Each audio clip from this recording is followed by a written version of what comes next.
Hey everyone, it's Dr. Sunitha Punjabi, ABD, your brain coach.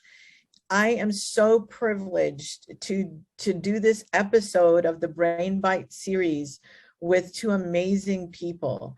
Dr. Larry Miller, you're going to be hearing from Dr. Miller, who is an amazing physician. I'll let him talk a little bit about his background, and you're going to hear more importantly from Mark Mille. He is a veteran doing some amazing things in the community. And I'm just so honored because what you're about to hear today is not only a great Father's Day story, but it's an incredible story of the creation of identity, the writing of a new narrative. And you're going to hear all about that. And I'll tell you what a great time, Father's Day, because this story, the way it ends, could not have happened without the father and the son working together. So here we go. Dr. Miller, would you please introduce yourself? And Mark, would you please introduce yourselves? Well, sure. I'm Dr. Larry Miller. I am an emergency physician, and I've been in business, and I've also treated a lot of emergency patients, about 130,000 in my life. And I've had the privilege of writing a couple of books, but this book is the most significant one by far that I've ever written. And I have to thank my son for that because he collaborated with me on this book, and it really is his book. Thank you. Mark, would you please introduce yourself? Hi, my name's Mark Miller, and happy Father's Day to everybody out there. And thank you for having us on here. And I'm very thankful for my dad who wrote this book on me and helped me write this book, or we co-authored it, or he wrote it. Yeah. And I'm going to say, so what you're hearing about, guys, those of you that are listening today, what you're hearing about is a book that's come out. And Dr. Miller, would you hold up the book? Sure will. It has come out, and it's called Suicide Stalks the Sniper. I love the title. And Dr. Miller came up with that. But guys, what you have is the purpose of logotherapy. The narrative was created. And I tell you what, I tell veterans to do this all the time, and it actually got done. Dr. Miller, you had a huge part of this. Tell us a little bit about the journey of this book, and what a great day. Again, Father's Day, what a great day to talk about the book being launched by a father and son team. Please tell us a little bit about the journey of the book. Well, the journey of the book, this has been on my to-do list for 13 years, and I usually get my to-do list done, but this one has been a long time coming. But everything in its season, and it's better coming out now than any other time. God has his timing, is not our timing. And so I wanted to go from point A to point B in a straight line, and that never happens. We go like this and backwards, and when we get to our end point, our goal is often moved. So that's what happened in this book too. We started out thinking we'll just write a little bit about what happened. This is just a narrative. It is an amazing, exciting narrative. I mean, you could make a movie about this. This is drama beyond anything. Truth is stranger than fiction. And so we started out that way. Then it turned out to be, hey, this is much more than just a narrative. This has application to so many people right now that are suffering from PTSD, and they are depressed and considering suicide. And we have 17,000 veterans every year that kill themselves. And so this book turned out to be something bigger than all of that. It turned out to be a way that we could address the problem and point out the red flags that we missed, and also a chance for Mark to show his amazing talent in his paintings that he's been inspired to do. So the evolution of the book started out very small. It turned out to be very, very big. I think this book is going to be an amazing book for everyone around the country that's interested in what the veterans have gone through, what they're going through now, and ultimately to help save lives. Right. And I think, and Mark, you were telling me about a veteran that had talked to you about writing a book. And during this journey, during this time where you were contemplating, he passed away. And it sounds like you had this awakening of how important it is to tell the story. Tell me Yes, a little bit about that. yes, that is true. When veterans go through the trauma, a lot of times we do not want to share our story, and that's on many different reasons. However, the therapy and the blessing and the goodness that comes out of writing a book, the therapy is amazing if they can have the courage to do it. Sometimes we just need a little help and a little courage to write it. Every veteran has a story, and every veteran, I think, should have a book. But a lot of times we don't have someone to encourage us. And in my case, I had three people. One, I had you, Dr. Sunita, and then my dad, my loving dad, encouraging me. And then we had a veteran in our family by the name of Bob Fisher. And Bob Fisher was going to get around to writing his book. He wanted to, but for some reason, he never got around to writing it. And then he passed away, and all his stories disappeared with him. And that was about the same time I was in your office doing the exercise to write what's called a lifeline. At that point, I still was not had the courage to write the book. But I realized that my story may also disappear. And then I had two people there to assist me to do the book, you and my dad. I said, let's do this. Let's write this account. Even though it was very painful and whatnot, I said, let's do it. And it can help other people. And I'm hoping it'll inspire other veterans to write their stories. Well, I think that, I really want to hear from Dr. Mille pulling his son from the grips of suicide. And then what an amazing story. But I think it wasn't, Mark, until you thought about self-actualization and you thought about recreating your identity. I think that's what threw you over the top, because you started this book with your father in 2008. And that's what your dad was sharing. But the courage to get you to finally do it, I think, was healing, because you realized you wanted to leave a legacy. Just like this book is a legacy for your dad in so many ways. But, I think that realization that if you didn't tell your story, it would go away and it was worth telling, pushed it over the edge. But Dr. Mille, tell us a little bit about your journey here on this Father's Day. What is it like to be a father that is dealing with a son that any day could lose his life? And if you please read the book. If you haven't read the book, you've got to hear about what this father and son did and went through together, even when Mark was younger. Dr. Mille, will you please tell us about that journey as a father? Absolutely.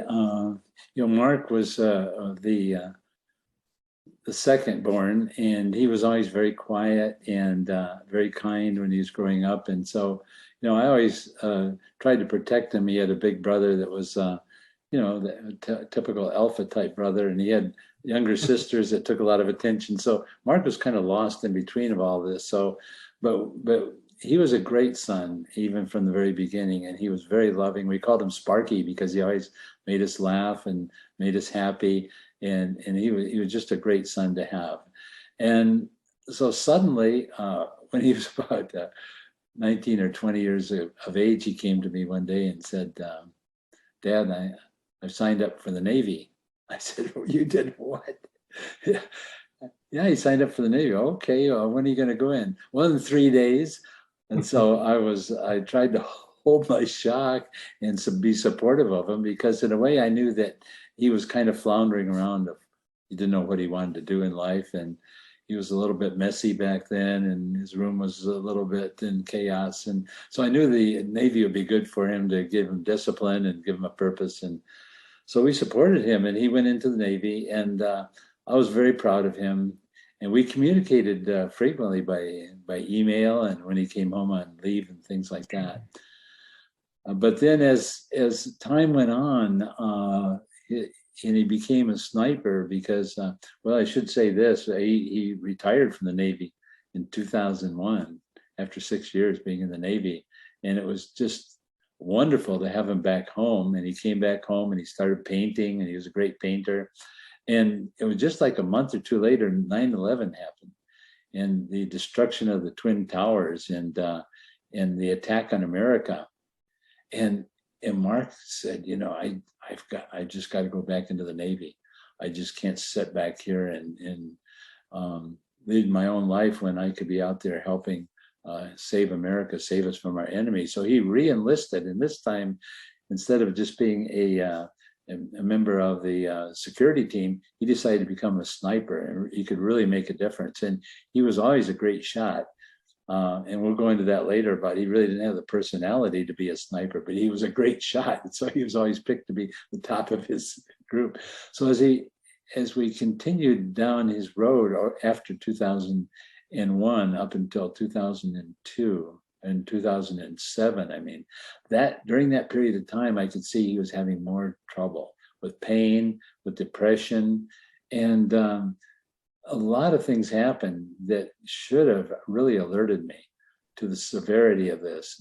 I call them red flags. I saw one after the other, and I ignored them because I knew Sparky was a great guy. He was headstrong. He would never do anything to hurt himself. And so I kind of blew them off. That's what happened. And so when finally the day came when it was obvious that he was on his route to commit suicide, it was the biggest shock of my life. It really shook me up. And I know you talked about this in the book, but tell us a little bit about how did you know, what did you do after you found out your son may commit suicide? Well, that day was Memorial Day. And Mark came up to visit us from Kingsville, and he was back from overseas. Came up to visit us, and he seemed to be more contented. He was kind of distracted. His mind was somewhere else, but he smiled, and I felt a comfort that finally he was finding peace and happiness. I should back up to say 2 weeks before that, the military got wind of the fact he was thinking about suicide, and they committed him to a mental hospital in Corpus Christi. He was locked in there, and I went down to see him, and the military psychiatric personnel there determined that he was probably suicidal, and he was taking Prozac at the time, and it was making him worse. So they locked him up. I went down to see him, and the psychiatrist there was very rude to him. And after the weekend, he came back and told Mark, you're wasting my time. And Mark convinced him that he was not suicidal. He said, I was just kidding. I just had a down day. I'm not suicidal. So he let him go. Let him go after 4 days of being in the hospital. Did not get him off the Prozac. Did not get him off the alcohol. Did not rehabilitate him. And the moment he left the hospital, he became determined to commit suicide, but very methodically. He wasn't going to, and I'll let him talk to you about that. Mark, So then on Memorial Day, this was 2 weeks after that, he seemed to be better. I said, oh my goodness, we had a close call. He was suicidal, but now he's better. And at the end of the day, when he left his keys there. He left his guns with his brother-in-law. He left his papers in Melissa's house, and a lot of things just didn't make sense. He said he was going to go on a vacation, and I started getting really worried. I called him and I said, "Where are you going?" "Well, I don't know yet. I'm just going to go for a while. I'll be back. Don't worry about me." And so he left that night, and he said he was on his way to Kingsville, and so I called him on the phone because it was raining down there, and I said, "I want to, tell you where the storm is so you can avoid it." And I didn't hear him driving. He couldn't tell me the mile markers, and so I know he was lying to me. And I could hear some noise in the background that indicated he was probably at a restaurant somewhere. And at that time, I called his friend, who was his girlfriend at the time, and she panicked and she said, "Oh my word, I'm going to have to explain something to you. I know about his suicide plan, and I didn't think it was serious." And so at that moment, I knew he was on his way to commit suicide. He disappeared. So basically, the psychiatric drug caused a adverse reaction and an altered state of reality, meaning my character is not suicidal. My character is not that kind of behavior, but because of the medicine and because of all the trauma leading up to there, and I had a back injury that was never healed, and the military never healed it. So for about 3 years, I had excruciating back pain. Then it finally got to this drug that they give me, and I had sought out help from at least 4 to 5 different psychologists. Didn't get any help. Didn't get help from my back. Didn't get help any which way. Then they give me a mind-altering drug.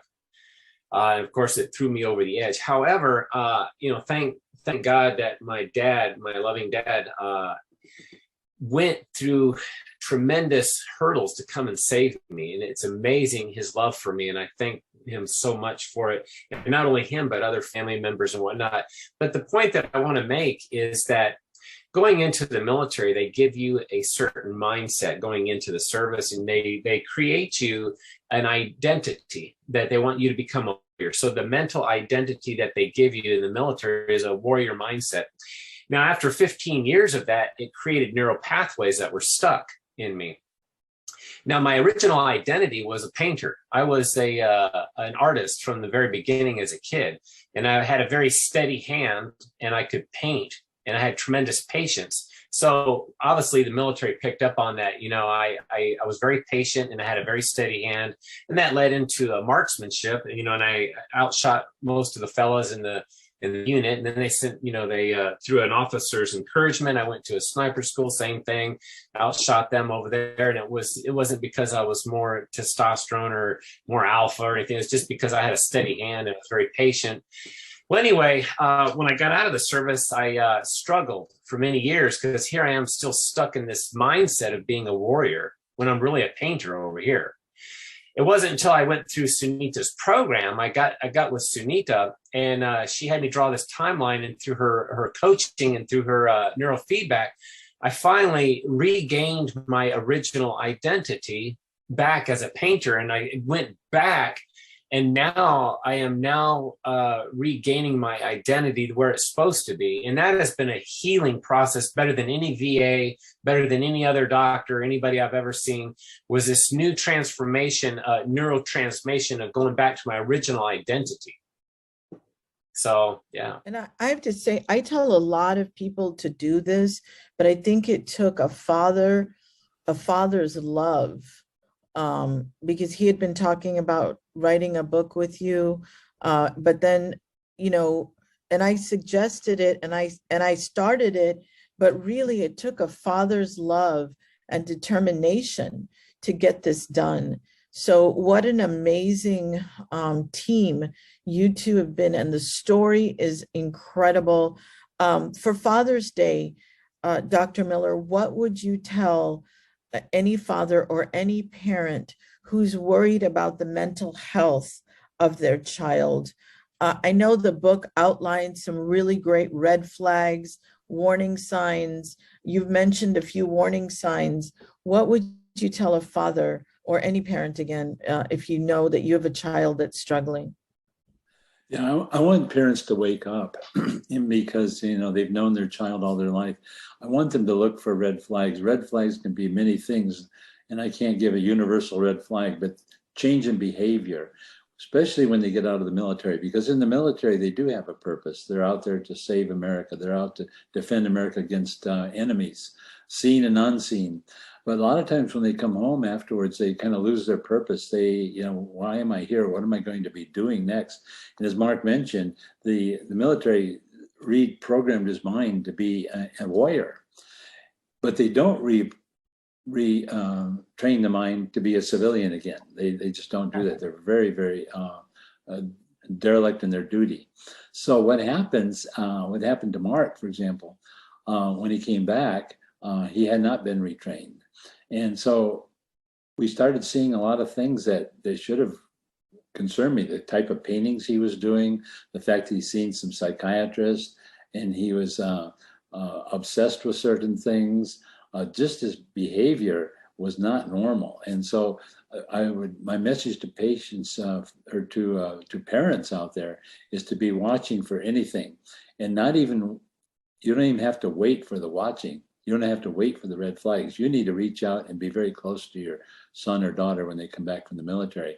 Make sure that they get involved with the church. Be sure they get involved with something outside of themselves so they can get a new identity. They can get a new purpose.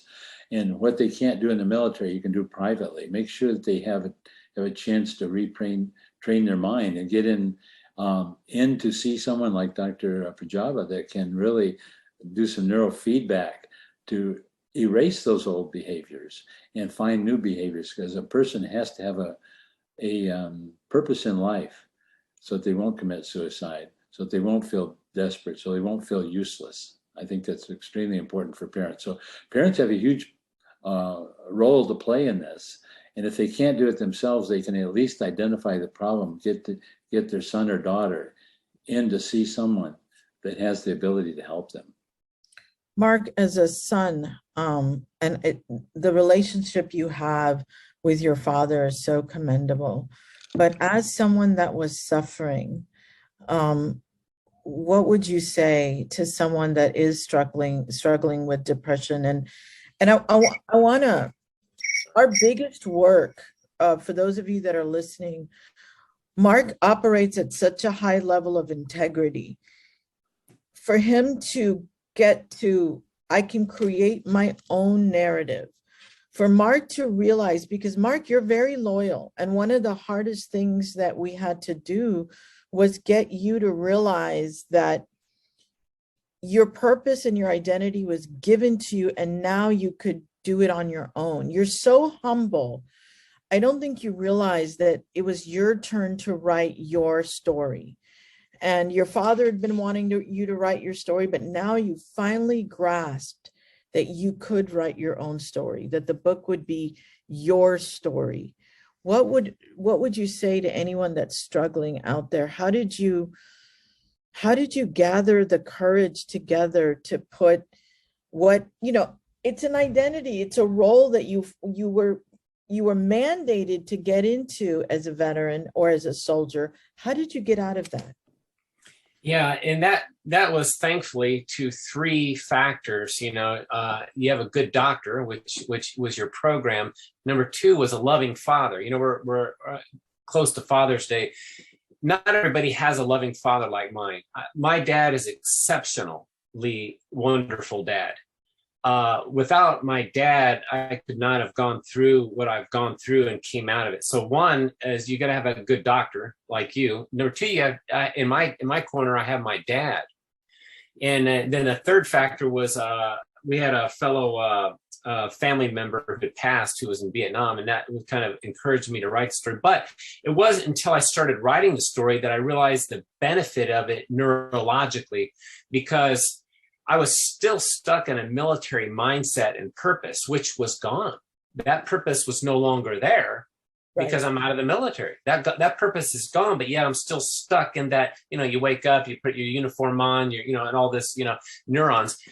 It wasn't until I restarted writing this book or my dad lifting me up in this book and helping me write my life so I can kind of refigure what happened in my life, that I realized where I was and where I'm going to. And then, of course, through your counseling and neurofeedback and everything else, creating my identity, taking control back of my original identity.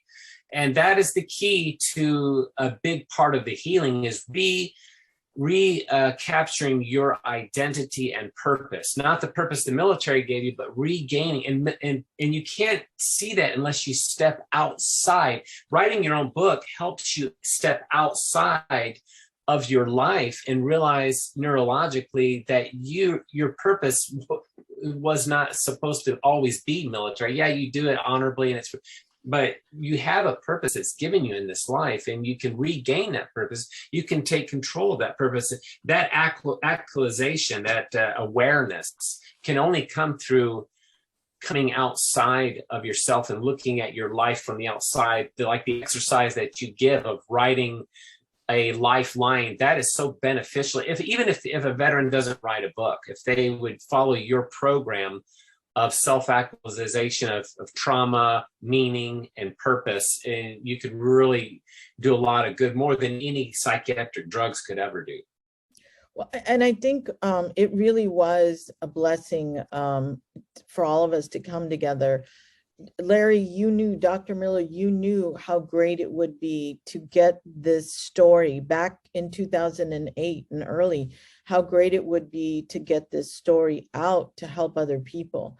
I saw the therapeutic possibility for this to be Mark's opportunity to rewrite the narrative, to rather than to be the victim of what had happened. Now he is the victor, and the book to be that. And really, Mark, your incredible journey and the heart that you have, and to show how this wonderful artist, full of peace, love, and joy, had to become a machine, and then he had to come back home to who he originally was. And it took that. Yep, that's it. And you know, it is Father's Day tomorrow, and I wanted to, writing the book together, I was just so excited to hear all the weekend time that you two spent together. Yeah. And you know what, if you guys cannot write a book, if you are a father listening today, if you are an individual that's hurting, you don't have to write a book and get it published. There's a little miracle that happened here, because I tell people all the time, but you could paint with your family, tell your story in paint, music, song.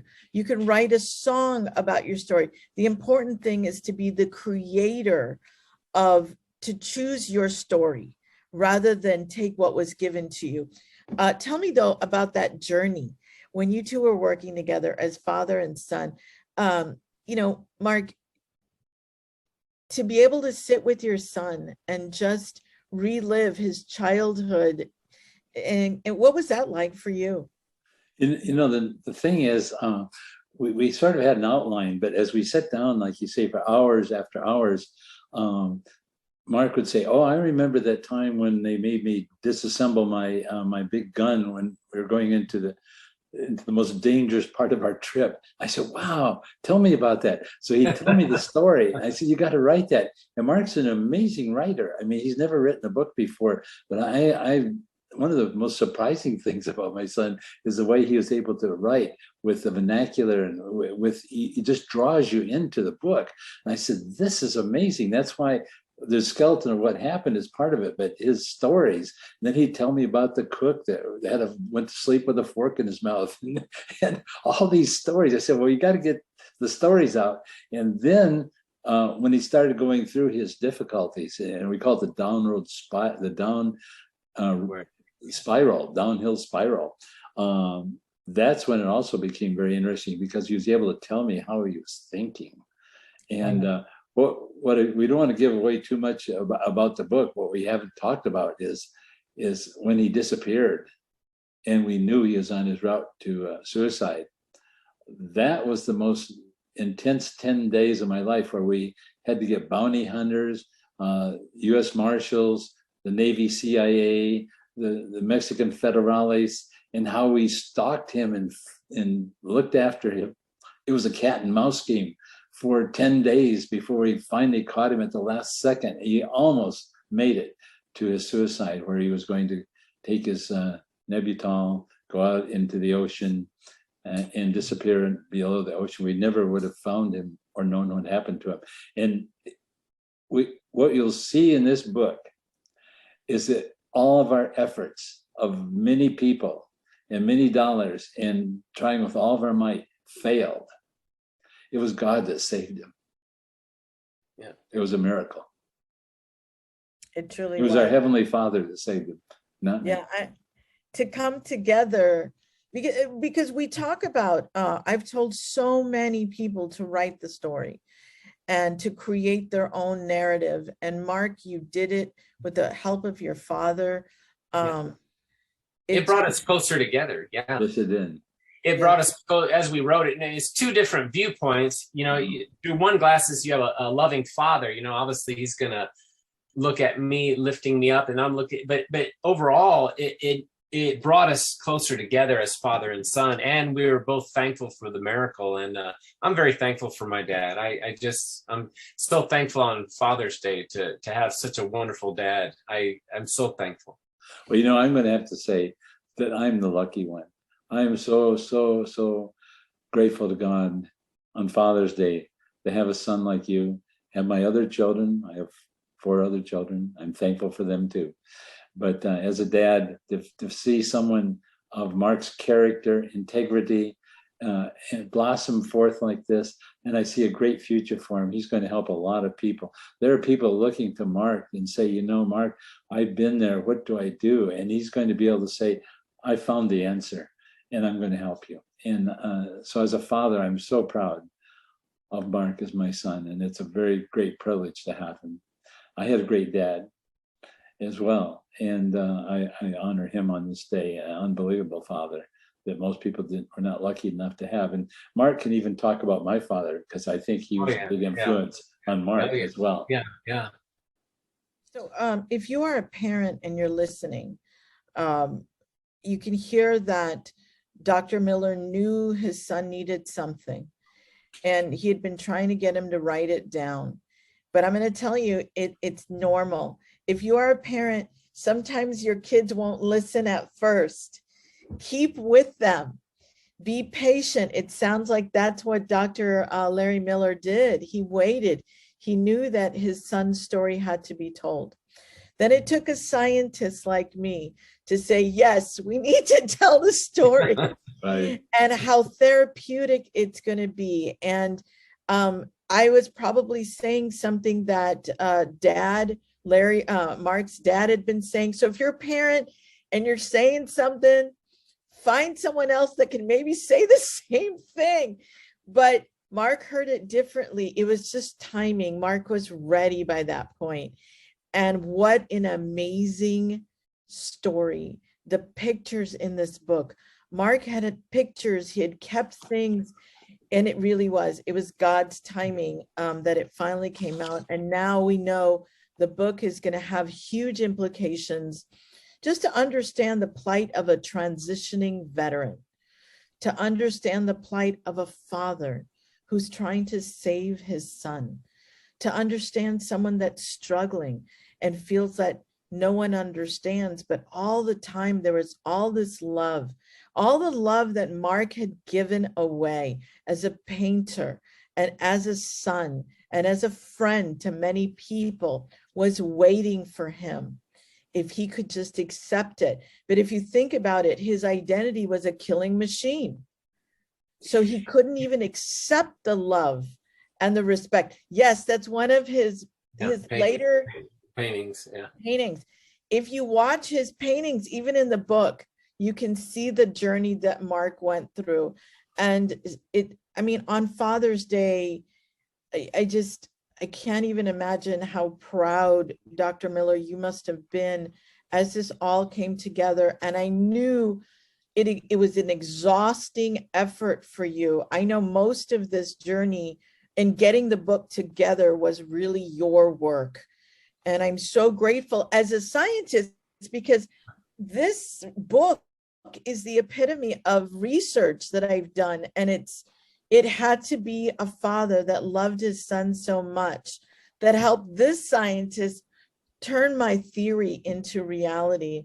So thank you for loving your son so much. We want to thank you too, Dr. Sunita. There's a chapter in this book from Dr. Sunita that you want to read. It's an amazing story. It outlines what she's doing, the miracle of her type of treatment and how it helped Mark. So be sure and read that chapter as well. Yeah. If I want to just put a note on what both of you guys said, veterans are still over there in the war. They haven't come home. You two helped me come home. Sunita helped me come back home up here in my mind. And Papa, you helped me come home back in my heart also. So it's kind of like veterans don't come back until they get their new identity back. They're still stuck over in the war. You got to bring the veteran back home up here in the mind and in down here in the heart. You got to bring him back mentally and in his heart. You got to bring him back home. Veterans are still over in the war. They're here physically. You'll run into them at the supermarket, everywhere you are, but they're not home yet. Sunita and my dad brought me home in my mind and my heart. You guys brought me home. If you are, Thanks for bringing me back home. I'm home now. if you are a doctor or a therapist or a life coach, these kinds of miracles happen when you include the family. Mm-hmm. Please don't try and treat the individual by themselves, because I never knew the resource that we had in Mark's father and the love that Mark's father has for him and how instrumental that would be in the therapy. A lot of us do therapy and don't realize the diamonds, the resources we have in family members that love their family. Now, I'm going to tell you, Dr. Larry Miller is an amazing writer. So again, you don't have to have a father that can write, but bring in your family, work with your family, and rewrite your story, rewrite your narrative. And if you need guidance, I can't tell you that I would volunteer Dr. Larry Miller, but he is a well-known author, knew how to get this done. If there is a father out there, Dr. Miller, is there a way that they can learn more about the book and how they can help their own family member? How can they reach you and get the book? Yes, they can. Well, they can get the book on any of the places like Amazon.com. You can go into Google and just type in the suicide stalks the sniper. And if you type that into Google, you'll see all kinds of sources where you can buy this ebook or the actual hardcover. I'd suggest you get the hardcover because it has fantastic pictures in that Mark took, and get this book and read it and share it with people. That's what I'd like you to do. But the name we came up with, I think, is important too, because suicide is important. The sniper has taken on a connotation of being a superhero, which they are, and super powerful. But the fact that the sniper is out killing the enemy, but now suicide comes in and kills the sniper. So this is ironical, but it happens. And I know you've gotten so many compliments on the title. No, and you asked me how to get a hold of me. Okay. Yeah. I'm in on LinkedIn. I'm on Facebook. You can email me. It's pretty simple. If you remember my last name, Miller, and just 4 letters, gvtc.com. That's Golf Victor Tango Charlie.com. And you can contact me on email or on LinkedIn or on Facebook. And we'll get you in touch with Mark. We'll get you in touch with any help you need. We'll guide you. And I think in the book also, I can show you, there's a section on how to get a hold of Dr. Sunita. Yes. And so thank you. That's important. Well, we're going to make your contact information and how to buy the book available at the bottom of the video, so everyone can have that. I think with tomorrow, I think that's awesome. With tomorrow being Father's Day, I think this was just a very timely story to talk about the love of a father that was ultimately the best therapeutic intervention, something that I could not do. It had to be a father. It had to be a son who loves and respects and admired his father. He did listen. He did listen. And finally, they sat down together. And we believe this book is going to change the lives of young, old, veterans, family of veterans. So we're so honored to be part of God bringing us together. And it is true. It is the Father in heaven that's the ultimate Father. I agree with you, Dr. Miller. And any closing thoughts? Our famous and amazing Mark Mille, any last thoughts on what this was, especially in lieu of Father's Day? What are your thoughts? Anything you want to share? One thing is my dad's his love for me, and then your love for your patients, and our Heavenly Father's love for us. That is what made all this come together. You got the loving Father, you have a loving dad who went through hurdles to get his son, and then the love of a doctor who loves their patients, truly loves them and treats them. That's the answer. Well, what is the saying? It takes a village, right? Yeah. Thank you both. As a scientist, I want to thank you for allowing me to be part of this team, to see my theory in fruition. It could not have been without both of you. Thank you so much. Obviously, could not have been without you guys. So, Dr. Miller, please, anything you'd like to share with our audience, any tip you have for fathers or other healers in the work of healing people? Absolutely. I think that as far as other fathers out there, I thank God for the good fathers that are out there. And you fathers, just look to your children and be aware that they may be undergoing a lot of difficulties, a lot of depression. They may be hiding it from you. They don't want you to know that. So be a little bit snoopy, be a little bit caring. And so that's my message to the parents out there. We can make a difference and be a good dad. And because we've had this wonderful Father in heaven that's been good to us beyond what we could ever imagine. So I think I'm very, very thankful that I have a son that's always loved me. He's always been very appreciative of me. I've been always very proud of him.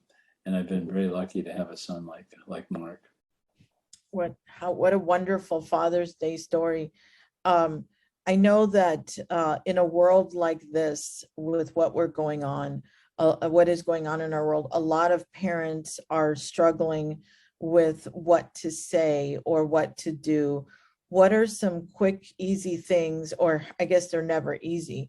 If there's anything, Dr. Miller, you could recommend that a parent could do if they know they have a hurting child. You were saying to give them space and listen. Is there anything else? Well, I think get involved with them so they have a purpose. And everybody has different kinds of purposes, but you need to get out of yourself. You need to join a group. You can't be alone and be isolated. You need to get in with other people, get in with good people, get in with a group that's doing altruistic things or doing, service, like Mark goes to the food kitchen and helps the people. And that's really wonderful. There are always things where you can volunteer and you can get into church groups. You can get into different social groups where people are caring for each other. You really need to be part of a family, not only your blood family, but your friend family. And then you need to find an overarching purpose, something to do outside yourself. And I think this is really important. Always thank God every day. The gratitude is very important. And if you don't have gratitude, you become bitter, you become entitled, and life is not good. So you need to be very grateful for what we have and turn around and give that gratefulness back to others in the form of service. True happiness comes from serving others and for serving God. That's where happiness comes from. Thank you so much. Couldn't have said it better. Guys, I want to thank you for an amazing interview. And tomorrow is Father's Day. Have an amazing Father's Day. And Mark, I know you don't have biological children, but there's so many people that have been inspired. Even your animals are your kids, I know. And there's so many people that with the volunteer work that you do. And I think your dad's completely correct.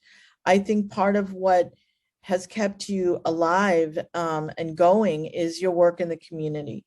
And your selflessness really adds so much to the story that is just, it's such a great way to end, is give back.